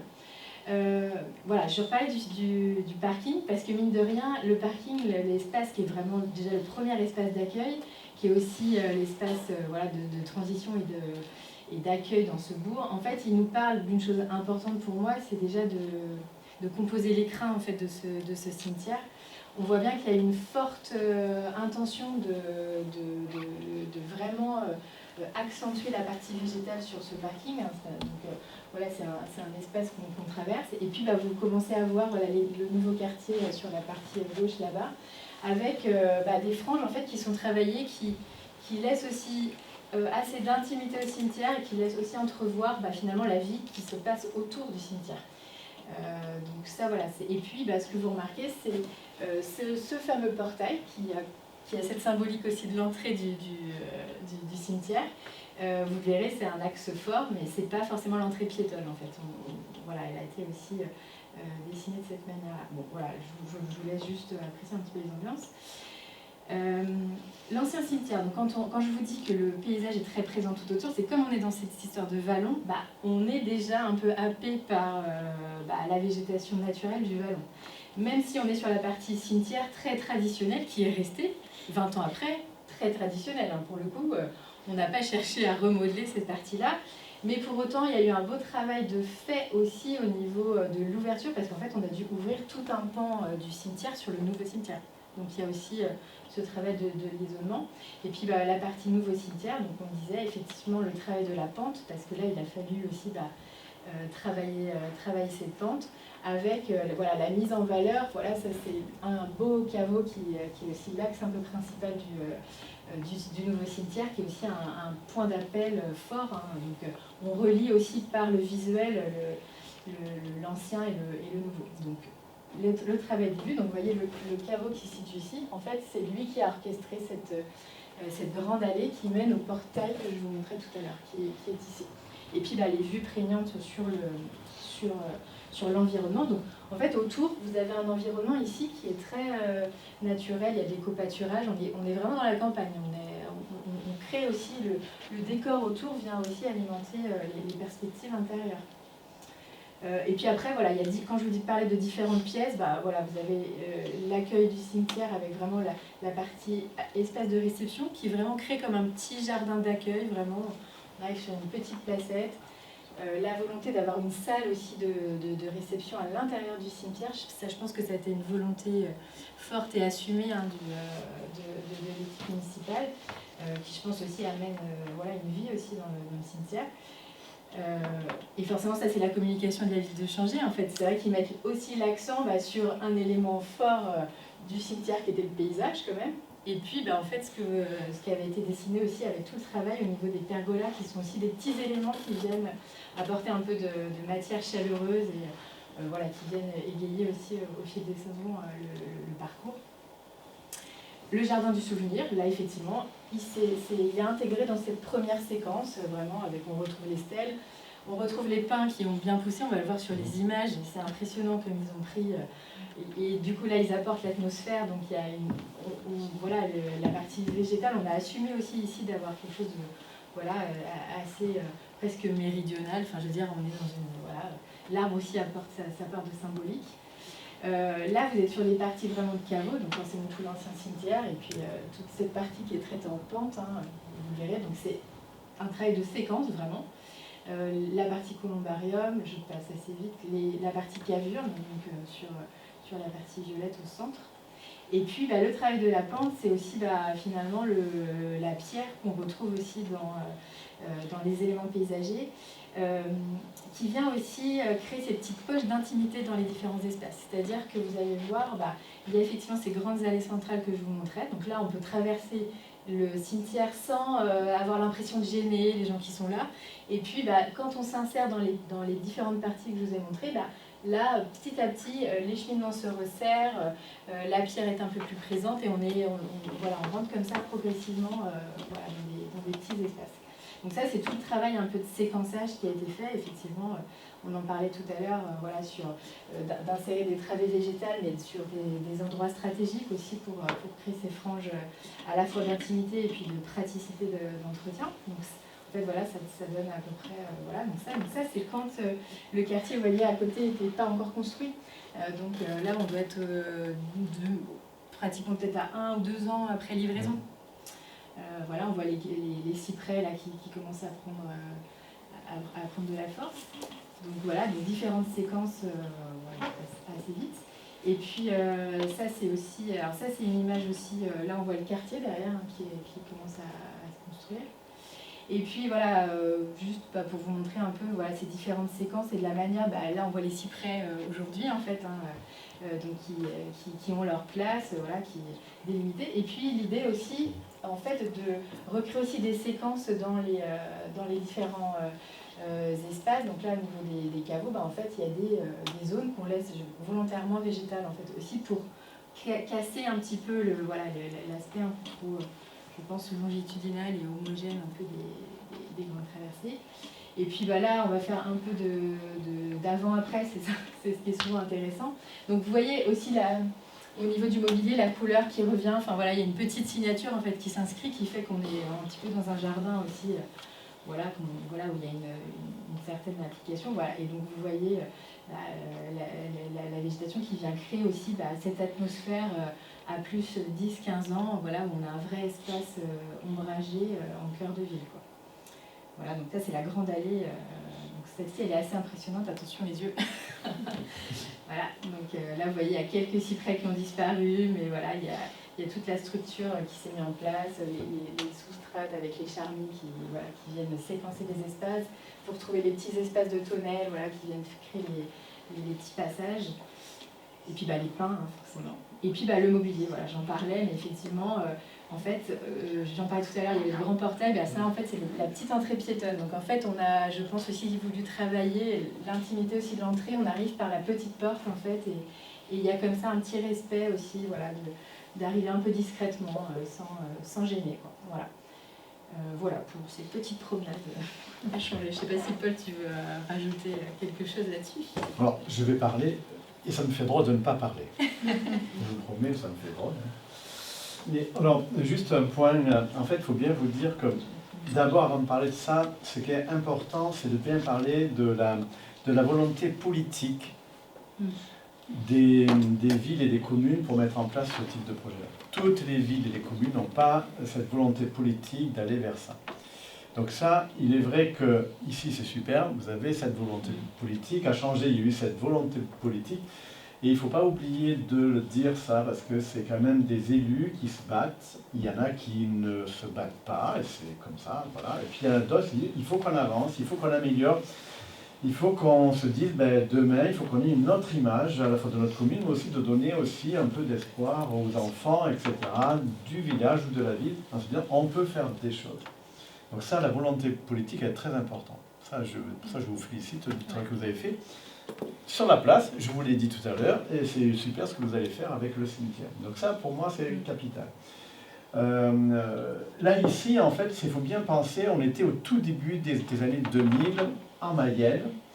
Donc faire un cimetière paysager, c'était pas commun. On a eu de la chance, pour ça je vous parle de volonté politique, d'avoir un maire et des élus. Parce qu'il faut savoir que la ville de Changé, au début des années 2000, était déjà une ville verte. C'était déjà une ville verte. Nous, on y a beaucoup travaillé sur cette ville-là. Enfin, on a travaillé sur les abords de la mairie, on a travaillé sur le cimetière, on a travaillé sur les lotissements, on a travaillé sur les zones d'activité, on a travaillé sur des aménagements d'entrée de Changé. On a beaucoup travaillé. Il y a eu une grande volonté, on a eu des maires extraordinaires sur cette commune-là. Et ça, je dis bravo. Enfin, voilà. Donc ça, je tenais à le dire parce que c'est pas toujours évident. Pour revenir à ce cimetière-là, en fait, moi, j'y connaissais rien. Voilà, on me dit, voilà, parce que moi, j'ai beaucoup travaillé, puis on me dit, bon, monsieur Arène, on aimerait bien que vous travailliez sur ce cimetière-là, ouais, d'accord. Mais j'y connaissais vraiment rien. Alors, il faut savoir que j'ai fait beaucoup de projets dans ma carrière. J'ai eu 35 ans d'activité avec libérale avec mon agence là, et la première chose que je faisais, c'était de visiter les cimetières. Ça paraît bizarre ce que je dis là, mais parce que dans un cimetière, il y a à la fois les silences, tout ce qu'on veut, mais aussi on a l'histoire. Quand j'avais des aménagements de villes, de bourgs, de quartiers, tout ça, la première chose que je faisais, c'est visiter un cimetière. Je ne sais plus qu'est-ce qui disait ça déjà tout à l'heure, je ne sais pas si c'est toi, tout ça, mais pour moi, c'était capital. Dans un cimetière, vous avez une partie de l'histoire de la ville, du village ou de la commune, etc. Vous l'avez dedans. Ça, c'est quand même super. Donc ça, c'était vraiment une priorité pour moi. Et quand j'ai vu ce projet-là, la première chose que je me suis dit, je veux en faire un jardin. Voilà, j'ai dit, bon, j'y connais rien. J'avais dit à c'était Michel et Elisabeth qui gérait l'agence de VRD et puis de topographie sur la. J'ai dit je voudrais en faire un jardin. Voilà, je voudrais en faire comme ce que j'ai fait autour de Laval et autour de Changé. Et j'ai dit je voudrais en faire un jardin, que les gens puissent se balader, se promener. D'ailleurs, beaucoup de choses ont été dites là, et ce qui me fait plaisir, c'est qu'on les retrouve en partie ici. Alors bien sûr, je suis parti avec des aménagements immobiliers, tout ça, de l'époque en fait. Et vous avez remarqué qu'il y a une couleur bleue. J'aurais pu mettre une couleur grise ou une couleur gris anthracite qu'on voit actuellement partout dans tous les aménagements. Et là, je ne voulais pas de gris, je ne voulais pas de noir, je voulais de la couleur. On a parlé tout à l'heure de la vie dans un cimetière, et oui, mais je voulais montrer qu'il y a de la vie. Et voilà, et je voulais qu'on se balade, voilà, tout simplement. Et vous l'avez dit tout à l'heure, c'est pour ça que beaucoup de choses ont été dites, j'avais envie que les gens ils se baladent. Pourquoi ? Parce que ceux qui sont morts, on a envie d'aller, enfin, quand on a envie d'aller voir aussi les personnes qui sont parties, mais aussi qu'on puisse leur raconter, qu'on puisse raconter aux enfants et aux petits-enfants une histoire des personnes qui sont parties et qu'on a envie que cette histoire-là elle continue dans le temps. Voilà, qu'on ne les enferme pas dans une boîte et puis ça y est, on n'en parle plus. J'ai vu des cimetières proches des déchetteries, j'ai vu des cimetières proches des bâtiments techniques, même abandonnés. Je me souviens, j'avais une audition pour une commune, je ne sais plus dans quel département, et j'avais dit, enfin, ils me posent des questions sur leur commune, je dis, oui, il y a des choses à faire, mais je trouve ça dommage que vous ayez mis une déchetterie et le local technique, et puis tout autour du cimetière. C'est pas une poubelle, le cimetière, c'est un lieu de vie. Bon, j'ai jamais eu le projet, voilà. Parce que j'étais en colère, voilà, j'étais vraiment en colère, je dis, mais ceux qui sont morts, ils ont construit. C'est comme ça que j'ai dit aux élus, mais je dis, mais il faut un minimum de respect. On parle de vie, mais aussi on parle de ceux qui sont partis. Un minimum de respect pour ceux qui sont partis, parce qu'ils ont travaillé, ils ont vécu aussi dans ce village-là. Un minimum de respect, voilà, c'est tout ce que je demandais. Bon, ils ne l'ont pas compris, bon voilà. Vous voyez, c'est pour ça que je vous dis, l'ambition politique, elle dépend aussi de la volonté. Voilà. Et soit on a de l'ambition, on n'a pas d'ambition. Et quand on a de l'ambition, mais pour nous, concepteurs, je vous félicite, hein, vous travaillez. Mais pour nous, comme mes concepteurs, c'est royal. C'est royal. Enfin, là, on peut s'exprimer et on peut dire vraiment ce qu'on pense. Et aujourd'hui, ben, ça sert d'exemple. Et moi, je dis bravo. Voilà, j'arrête là parce que sinon, je peux parler encore beaucoup. Mais comme j'ai plus d'argent, j'ai plus rien, enfin, voilà, c'est Anne-Sophie qui m'a sorti. Merci. Merci beaucoup pour cette présentation. Et puis, ben, ça nous aidera en tout cas pour ces dimanches. Pour faire cette visite avec les personnes qui viendront voir comment changer justement a évolué dans le temps, puisque aujourd'hui Changer, qui est une commune proche de Laval, a beaucoup évolué. Enfin, c'est vrai qu'entre les années 50 et aujourd'hui, il y a eu des changements très forts, comme beaucoup de communes de l'agglo de Laval. Maintenant, on va laisser parler Mathilde Tellier, donc, qui a une entreprise qui s'appelle Mathilde Eden, et qui va nous parler de son travail. Parce que du coup, ça passe par toutes les échelles, et on pensait que c'était aussi important de parler même de l'échelle de l'écran, et de voir que les mentalités changent, et qu'il y a de nouvelles choses qui se créent. Mathilde Tellier. Donc du coup, j'ai créé ma boîte qui s'appelle Mathilde Eden en septembre 2018. Donc je fais partie de la coopérative Co-Démarrage à Laval. Voilà, et donc en fait, moi l'idée m'est venue quand j'ai regardé un reportage sur Silence ça pousse, sur deux conceptrices de Paris qui donc réalisaient des tombes paysagères, et voilà, j'ai trouvé l'idée superbe. Alors justement, la tombe paysagère, on va dire que c'est une nouvelle vision de la tombe traditionnelle, parce que voilà, la tombe traditionnelle, c'est une pierre froide, triste, impersonnel en fait. Enfin, en fait, juste ce qui est personnalisé finalement, c'est le prénom, le nom, les dates de naissance et de décès. Et l'idée du végétal, c'est justement de pouvoir personnaliser à souhait avec presque toutes les plantes que l'on veut, les paillages, les matériaux, et c'est quelque chose qui du coup va être peut-être plus représenter la personne, parce que par exemple, je sais pas, s'il aimait les jardins méditerranéens, et ben on va mettre une petite lavande, un petit insert poulet. S'il y avait une plante qu'il adorait dans son jardin, on va essayer de la remettre en place sur la tombe paysagère. Donc voilà, et ça crée justement dans les cimetières plein de petits espaces uniques. Et c'est aussi ce que je dis, une autre idée du recueillement, parce qu'en fait, quand on se recueille, au lieu de venir entretenir une tombe froide avec une éponge, une brosse, et bien finalement on jardine, on désherbe, on enlève des fleurs séchées, on peut faire même un bouquet avec les fleurs de notre tombe paysagère. Enfin, voilà, c'est aussi une autre idée du recueillement. Ça demande aussi peut-être pour certaines tombes, en tout cas avec la demande du client, plus de passages, mais c'est aussi bénéfique finalement parce que ça nous oblige à aller plus souvent se recueillir sur la tombe du proche décédé. Voilà, et c'est un élément vivant, c'est-à-dire que voilà, donc, sur cette pierre froide, et là on a quelque chose de vivant, donc qui change, donc les floraisons au long de l'année, le mouvement aussi, parce que la pierre, il n'y a pas de mouvement, alors que si vous avez une graminée, une stipa par exemple, qui avec le vent va avoir du mouvement, des feuillages qui vont disparaître et réapparaître, enfin voilà, on est vraiment sur quelque chose de vivant. Et une nouvelle impulsion, parce que parfois dans les cimetières traditionnels, lorsqu'on met en place une tombe paysagère, on a l'impression que lorsque les élus viennent, ça leur donne cette espèce de nouvelle impulsion de se dire mais tiens, finalement on pourrait mettre du sédum dans les intertombes, on pourrait faire autrement. Et même pour les habitants de passage qui viennent se recueillir, mais c'est génial en fait, c'est nouveau, c'est superbe, et donc ils ont envie de mettre plus de plantes sur leur tombe, enfin voilà, c'est vraiment, ça crée une nouvelle impulsion. Donc voilà, donc le rendez-vous client, donc c'est forcément un moment un peu triste et solennel, enfin voilà.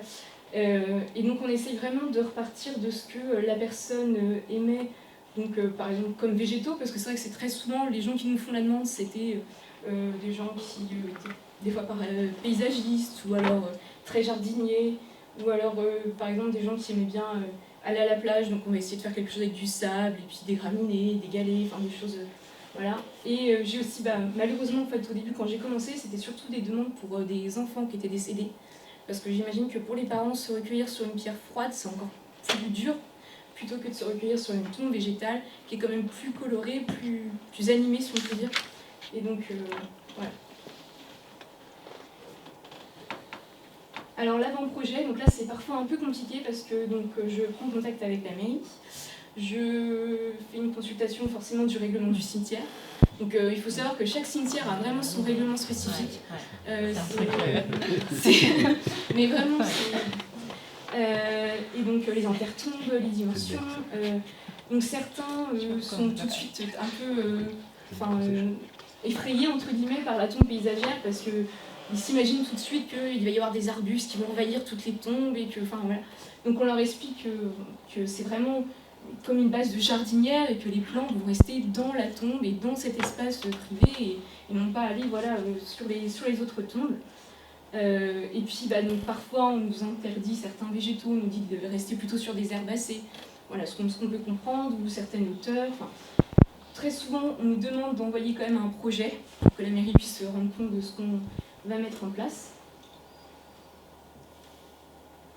Donc voilà, donc après la mise en place de la tombe paysagère, donc là je vous ai mis une tombe qu'on a faite dans le nord de Mayenne. C'était un monsieur, sa femme en fait était japonaise. Donc là en fait on voit pas trop, on a mis la stèle sur une caverne, puisqu'en fait il me semble que dans les cultures japonaises on est plutôt sur l'incinération. Donc voilà, et donc on a essayé de recréer un peu avec lui un jardin japonais. Et je travaille aussi avec un super tailleur de pierre, donc là je n'ai pas mis la stèle en valeur, mais il avait sculpté du coup en japonais le prénom et le nom. Et, donc, voilà, et les blocs ardoises viennent de l'ardoiserie de Renazé en fait. On a récupéré les blocs ardoises qui restaient de l'ardoiserie lorsqu'elle a fermé. Donc la mise en place de la tombe, ça dépend d'abord si là par exemple c'était une pleine terre. Donc pour nous c'est beaucoup plus agréable parce que du coup on peut planter un peu ce qu'on veut. On avait juste fait un entourage en alu. Parfois on a aussi une mise en place sur caveau et là on est obligé de faire une jardinière beaucoup plus haute de 20 cm par exemple de hauteur. Mais pour nous la pleine terre c'est plus intéressant parce que voilà, on met les plantes qu'on veut et puis surtout l'entourage du coup est moins important alors que sur un caveau on est obligé de faire un entourage plus important et là la visibilité du coup entre les matériaux et puis les végétaux de la pleine terre ça laisse vraiment un champ libre à la végétation qui est beaucoup mieux mise en valeur puisque voilà là les lignes de l'entourage alu on ne les voit presque pas. Et donc je parlais d'entretien de la tombe paysagère, donc là c'est une autre tombe aussi qu'on a faite au cimetière paysager de Saint-Berthevin. D'ailleurs on en a fait 5 je crois en tout, parce que du coup ça a fait un peu boule de neige. Et là la personne en fait on a juste mis l'entourage en ardoise, du paillage, et puis c'est elle qui a mis elle-même les plantes qu'elle voulait, donc ça change un peu tous les ans, il y a des coquillages, je crois qu'il y a des bocaux avec des souvenirs de vacances, il y a plein de choses, et donc l'entretien, c'est ce que je disais tout à l'heure, ça dépend en fait de ce que les gens souhaitent. On peut aussi mettre que du sédum, et là on a un entretien qui est vraiment très limité, ou alors les gens vont beaucoup se recueillir, et là ils vont choisir des plantes qui demandent plus d'entretien, et donc plus de passages dans l'année, mais voilà, c'est un de leurs souhaits aussi. Voilà, je vous remercie.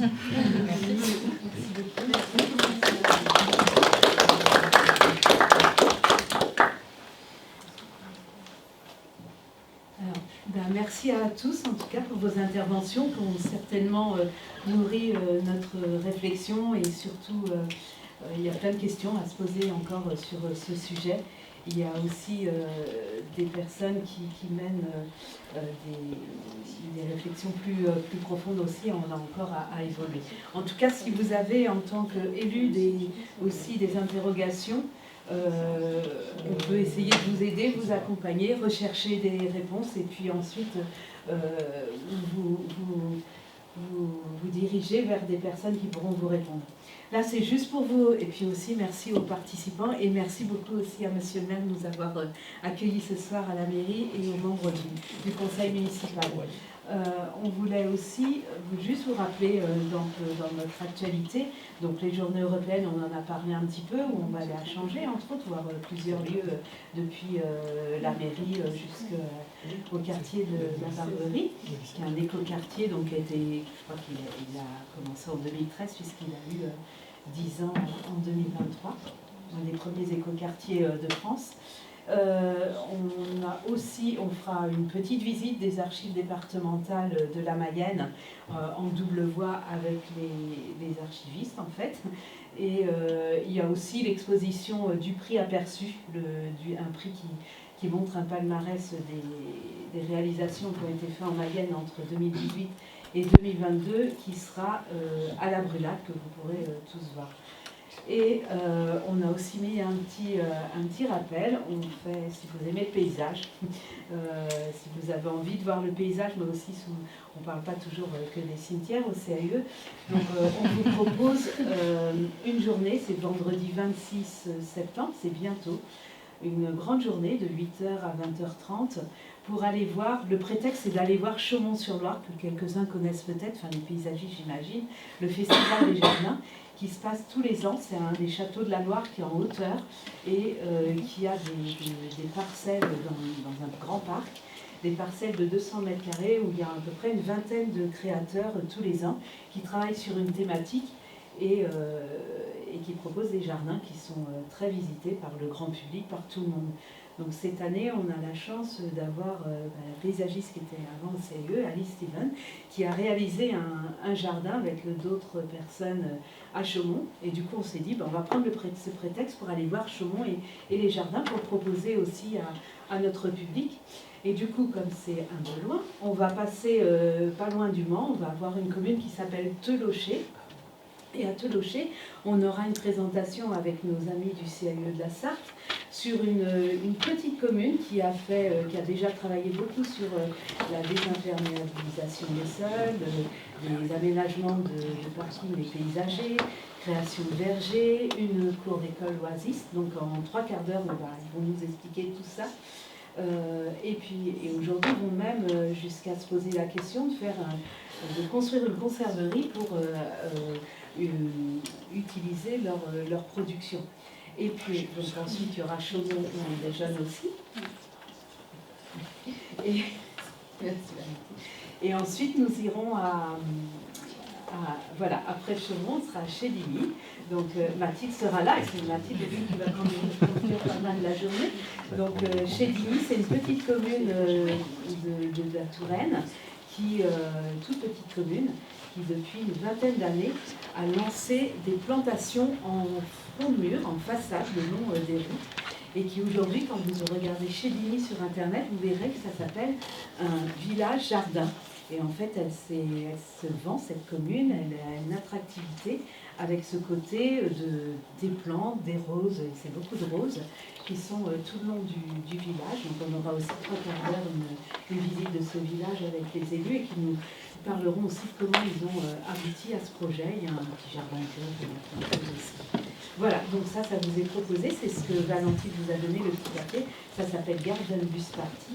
Et normalement, pour être bien dans nos clous, il faut que demain on donne notre nombre définitif de participants. C'est pour ça que c'est le dernier Si vous voulez vous inscrire, même si vous avez un petit doute, vous nous dites, puis on fera attention, mais n'hésitez pas à nous le dire jusqu'à demain.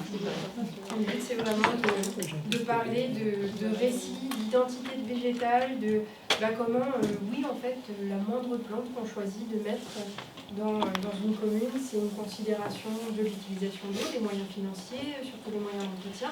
Mais au-delà de ça, ça raconte aussi la commune.